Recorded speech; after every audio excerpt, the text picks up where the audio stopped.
我看了大自然的律动这本书之后，发现里面有非常难的知识，如所有的广场是怎么形成的，植物的功能，地球的奥秘，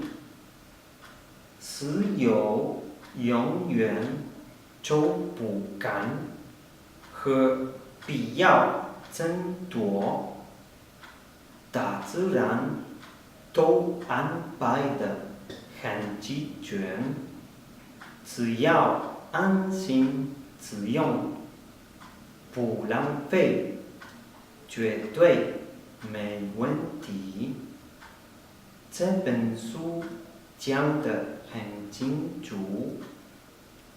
身为台湾人，不敢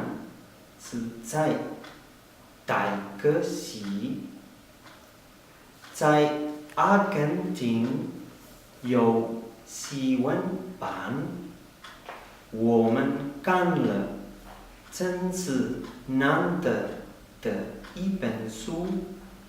太感动了。找标生著作，博客斯出版，谢谢。